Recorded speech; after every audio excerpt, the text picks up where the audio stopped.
You guys all seem to really like my last deep dive video, so today we're bringing you episode 2. In this deep dive, we're looking at 6 different homes, from everyday ones to professionally designed spaces, so you can see what they've nailed in terms of interior design. From honoring your home's character to mastering contrast, balance, and layout, these tips will help you create a space you'll love. So the first thing that I want to emphasize in this video is how important it is to respect the character of your home when renovating or decorating. And a great example of this is actually one of my subscribers' homes. This is Terry's 2-bedroom loft in Amsterdam that he decorated himself, and I think that he's done a wonderful job at retaining its character. See the wood beams on the ceiling and the stair balustrade and railing. I absolutely adore the stairs. And then downstairs, he's plastered over the walls, but he's left a strip of exposed brick, which is a little memento to what the space used to look like. It gives the space so much more character. I also like how he's used the pipes in the corner of the dining area. If you look closely, you'll notice that he's painted them black to match the surrounding metals and then hung a plant over these pipes, which is such a clever trick to cover up something that is not so nice to look at. Another example is this mid-century modern Los Angeles home that has been updated in a way that respects the architectural integrity of the home's mid-century style. If you take the kitchen as an example, they've put an island with oak paneled doors, which is very mid-century in style, but then modernized the space with Calcutta marble bench tops and backsplash. I also love how they've added in so many personal touches which really add to the home's character, like all the family heirlooms that are thoughtfully integrated throughout the space, like their antique European table and chairs that have been passed down for generations. Then there's their grandfather's French urns as well as the Warhol soup art. What I've noticed over the years is that homes that tell stories always have character. So, decorating with objects that spark conversation or hold sentimental value like these ones in these homes are wonderful ways to build character. Another example of this is the wallpaper that they've used in the dressing room of this London home. You might not realize it, but the small-scale clover print carries a deep meaning to the owner. It is the same wallpaper from the owner's parents' cottage in Oxfordshire, where she spent much of her recovery from long COVID. While it wasn't a great time, she found comfort in the pattern as sunlight streamed in through the windows. Now, the wallpaper serves as a reminder that challenges in life can be overcome. You might consider adding in some wallpaper or even an artwork that holds a special meaning like this one in your home. Moving on to this gorgeous Tudor home. The previous owners had put in clunky 90s style doors which clashed with the home's Tudor style. Thankfully, the new owners swapped them out for steel frame cradle replacements. They also replaced the dark cherry wood planks that had been put in the kitchen with Belgian terracotta star and cross tiles to make the flooring more period appropriate. If you've got the time and budget, think about how you can restore parts of your home to its original style. Luckily, the rest of the features of this home had been preserved, like these gorgeous Tudor arches and wood-framed Tudor-style doors and windows. And they refinished all the original flooring. Resanding hardwood floors is probably one of the best ways that you can give a space a facelift, so definitely consider that if yours are looking worse for wear. This one is another home that has preserved its original features, and you can see how well they juxtapose them with more contemporary elements. They've preserved a lot of the millwork on the ceilings and around door frames and the traditional fireplace and staircase. But what I thought was really smart here is how they made built-in features for their cat in the period style.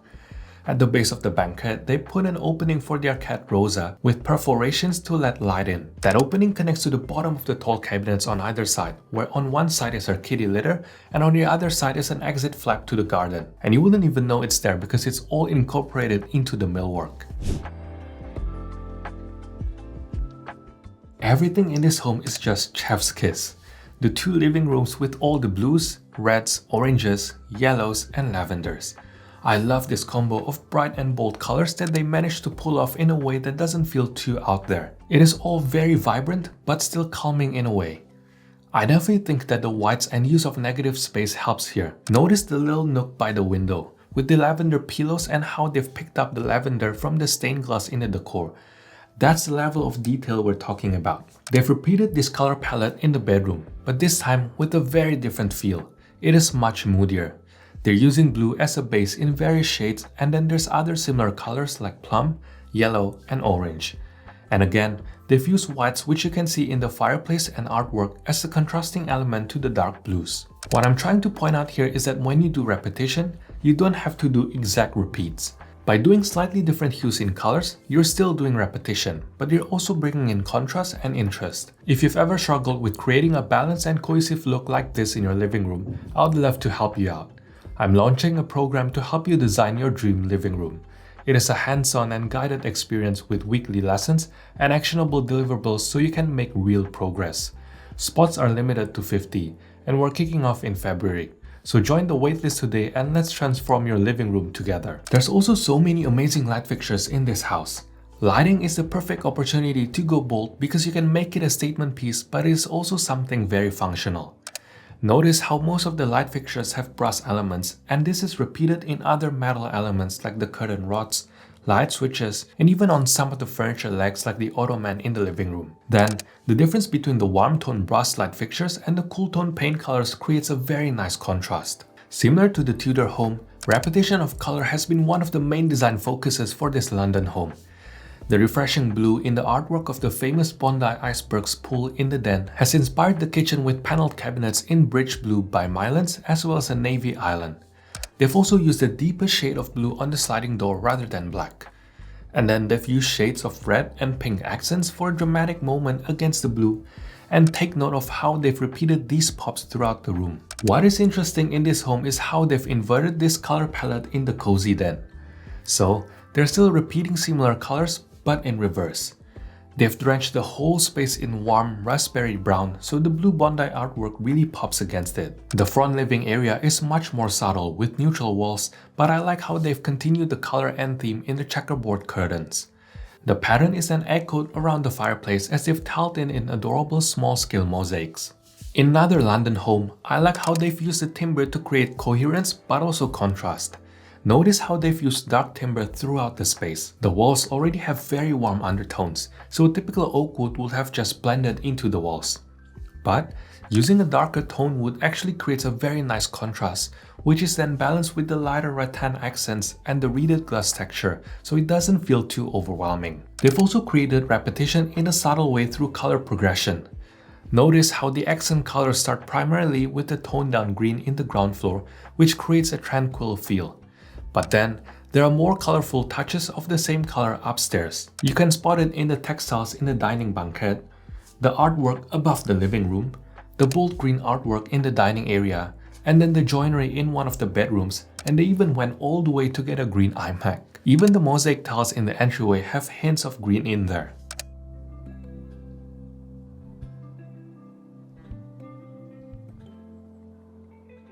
Now back to Terry's apartment. The mustard yellow is clearly the accent color here, and you can see it repeated throughout in various shades and on various materials. Notice the sofa, the throw on the grey sofa, the pot on the desk, the tiny decor on the bookshelf, all the artworks and the armchair in the reading nook. And speaking of contrast, I love the juxtaposition in this space.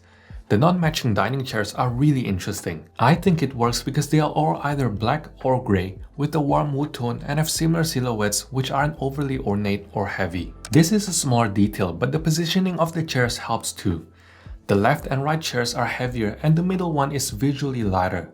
If the two heavy ones were put side by side, the juxtaposition probably wouldn't work as well as one side would feel stuffier than the other. Decorating your home can feel overwhelming, but it doesn't have to be.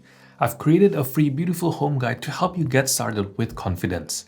Inside, you'll find an easy to follow decorating checklist and expert tips to avoid the most common design mistakes. And just as a final point about contrast, think about how you can use it to strategically move your eye around a room. Back to this LA home's living room. I think that painting the beam was quite clever as it draws your eyes upwards and accentuates the height of the room. Same goes in the kitchen here, with the black beam and skylight that contrast the white ceiling. I think it works here because they do have a tall and grand ceiling. Balance is probably the most important design principle, and if you do break some design rules like having too much furniture in a space like this LA home, you can get away with it if you're still following the overarching principle of balance. The living room here is definitely busy. They've crammed in 2 large sofas, some armchairs, and 2 large coffee tables as well as multiple side tables and a sheep sculpture. But I think it still works because they've used a balanced color scheme and have balanced their use of rectangular and rounded shapes. Look how strategic they've been with the color distribution. They've repeated that ochre color on the sofas and square coffee table, the rug, and on the geometric painting that you can just see in the other room. And then they've repeated various shades of red and maroon on the pillows, books, and circular coffee table, and then sprinkled in pops of muted green in the pillows and indoor plants. There's also a good balance of shapes between the round red coffee table and sheep armchairs, versus the boxier couch and coffee table. And since the room is so colorful, they only put a few small artworks on the walls to balance out the room. Also, just looking at other rooms in this house, I love how thoughtful they've been about color progression. Like how they've used neutral for the entryways before moving into more colorful social areas, and then they've returned back to serene colors in the bedrooms. Often, achieving balance in a space comes down to object placement, and they've done it really well in the bedroom of this London home. First up, I like how they've extended the wavy headboard all the way to the edge of the arched doorway to the dressing room. Then, take a look at the wall sconces. They've put them halfway between the start of the bed and nightstand, which perfectly lines up with the dip in the headboard, making it all feel very balanced and visually pleasing. Also, the position relative to the artwork also makes a difference, as it is around the 2/3 mark, which makes it visually pleasing. Normally, wall sconces are placed in the middle of a bedside table, but that would look really off in this case because of the wave. Again, not rigidly following rules is fine as long as you're prioritizing balance. Layout is always tricky in studio apartments because there's no walls, but this designer has done such a good job. They've been really thoughtful about their division of spaces into living and dining zones, sleeping areas, workspaces, and the kitchen. And storage solutions have also been beautifully incorporated into the design. What I really like about this space is how they've made sure every piece of furniture serves multiple purposes. This is something that I always recommend people do if they're really short on space. Notice how their sofa is also an end of the bed bench. It is also so smart how they've chosen one without arms, so it feels less bulky and also more seating space because there's more surface area. The coffee table is a bench, which allows for even more seating if you have people over. Then, if you look at their banquette in the corner, you'll notice that the black timber grate is actually an under-bench storage. Almost every single thing here serves multiple purposes. If you're struggling with laying out your room, whether it is a studio apartment like this or even a larger room, I've created a free room layout guide to help you. It walks you through how to map, measure, and plan your room to make the most out of your space. I also advise to maximize natural light where possible, which is why I wanted to point out the brilliant use of glass doors by the dining area of Terry's apartment. Adding in internal glass doors is perfect if you want to brighten up spaces, as it lets you borrow natural light from the other rooms. In this case, it makes the dining and kitchen area significantly brighter. Then, for the layout. I really like how Terry has divided up the living space here. If you have a bigger or longer space like this, don't be afraid to divide it up into multiple smaller zones. You can see how he has a reading and conversation area, a separate area for TV watching, and also a work desk. Everything is divided very clearly with the tall plant in the middle, and the middle area where the stairs end is empty as a transition zone. I also like how it is set up with the Samsung frame TV on a stand, which makes it look like a painting rather than a traditional setup. Now, another thing that I really like about this LA home is how they've created a layout that works with the natural environment. The primary bedroom has a wall of bifold doors that open up onto a beautiful tree and hill view. Having a layout that seamlessly transitions between indoor and outdoor spaces like this, which is definitely a luxury that most of us don't have, is really nice if you have the opportunity to do something like this. And just generally throughout the home, the consistent use of stone flooring both indoors and outdoors makes every space flow so nicely together, which is definitely something you could replicate in your own layout.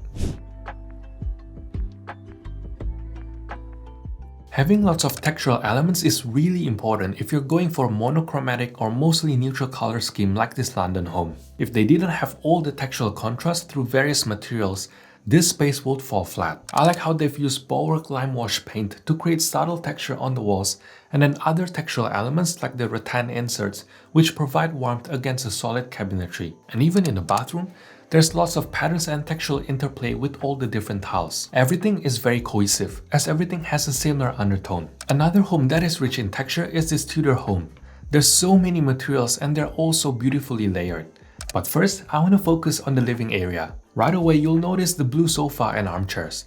They're almost matching, but notice the subtle differences in the materials. That mix is enough to not make it look too flat or one-dimensional. They've also employed other materials like the travertine coffee table, a rug with a very interesting pattern, a glass chandelier, and then the architectural features themselves like the fireplace and beautiful windows, which on their own are already very interesting, but together, they bring in that needed textural variety. I also wanted to say that textures don't just have to be tactile. You can also have visual textures like in this LA home. A lot of the time you can do this with patterns and paintings, but I really like how they've used a glowing vanity in this primary bathroom, which is so unique. And just as the last example of layering, I love how they've used so many textures in this home, especially the contrast between smooth and rough textures like the sheepskin pelts over benches, boucle cushions against wicker, and the soft lounge chairs against the concrete walls. Every time we're talking about texture, we always need tensions or opposites, and homes that feel flat usually lack these tensions. You can check out my video on texture where I go deeper on this. I also like the variety in all the timber elements and the texture on the custom door with the wooden pieces, and other details like the boulder. They've done a great job in integrating natural materials throughout the home. There are plenty of organic elements at play in Terry's apartment. First are the plants. There's heaps of them. So lush and so welcoming, but not overly busy, which I personally like. Outside, there's even more of them, and notice how it is framed through the glass doors in the living area. I did something similar by borrowing the greenery from outside in my old apartment. This is something you can do if you have huge windows. Then, there's also lots of reclaimed timber in this space, like the wood beams, dining table and side table, and also the timber flooring, as well as other organic elements like the leather armchair. I think that there has been a great use of scale considering there is such a small footprint in this 500 square foot studio apartment. They've been quite strategic with their furniture sizing. For their bed frame, they specifically requested 7-inch custom-sized bed legs, so it was a bit higher than normal, and then there will be more room for under-bed storage. Dining nook benches are often quite bulky and take up a lot of space, but it is not the case here.